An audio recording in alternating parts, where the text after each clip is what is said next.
भाजप आणि मित्रपक्षांनी विधानसभा निवडणुकीच्या प्रचारावेळी शेतकऱ्यांचा सातबारा कोरा करण्याचं आश्वासन दिलं होतं. शेतकरी आता त्या आश्वासनाच्या पूर्ततेच्या प्रतीक्षेत आहेत.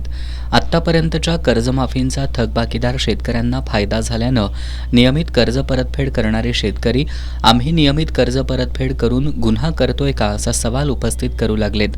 आत्तापर्यंत नियमित कर्ज परतफेड करणाऱ्या शेतकऱ्यांना प्रोत्साहन अनुदान देण्याच्या घोषणा झाल्यात, पण अंमलबजावणी मात्र झालेली नाही.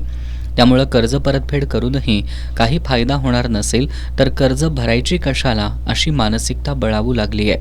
शासनाने जी कर्जमाफी केलेली आहे ती बुडव्यांना कर्जमाफी केलेली आहे.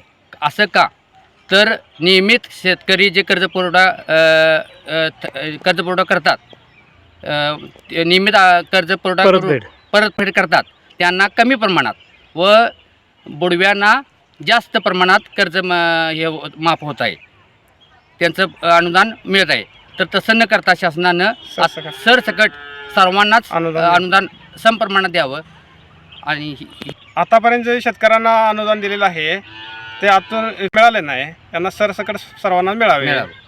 सत्ताधारी पक्षांनी निवडणूक काळात दिलेल्या आश्वासनांची आठवण करून देत शेतकरी आता कर्जमाफीची मागणी करू लागलेत आणि कर्जमाफी झाली तर थकीत कर्ज माफ होणार आहेत. आजवरचा अनुभव बघता नियमित कर्ज परतफेड करणाऱ्यांच्या पदरात धोंडेच पडणार असल्याचं सांगत शेतकरी आता कर्जांची परतफेडच करायला तयार नाहीत असं चित्र दिसू लागलंय.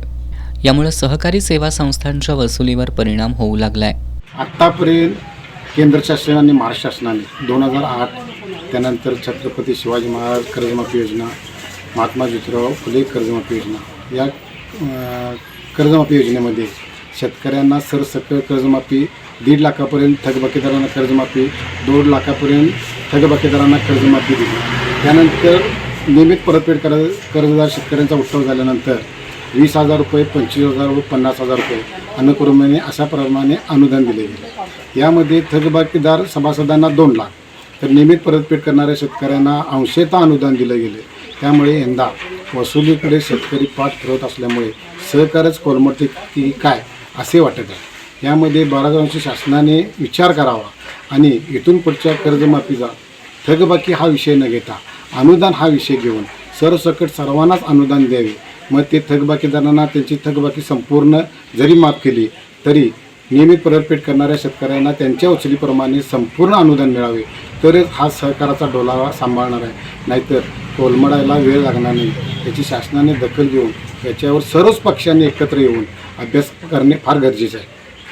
देशाच्या अन्य राज्यांच्या तुलनेत महाराष्ट्राच्या आणि महाराष्ट्राच्या अन्य भागाच्या तुलनेत पश्चिम महाराष्ट्राच्या प्रगतीमध्ये सहकाराचा मोठा वाटा आहे आणि सहकार टिकण्यासाठी नियमित कर्ज परतफेड महत्त्वाची आहे. त्यामुळे सरकारनं सहकार टिकावा अशी धोरणं राबवली पाहिजेत अशी मागणी होऊ लागली आहे. एस न्यूजसाठी राधानगरीहून नामदेव कुसाळे.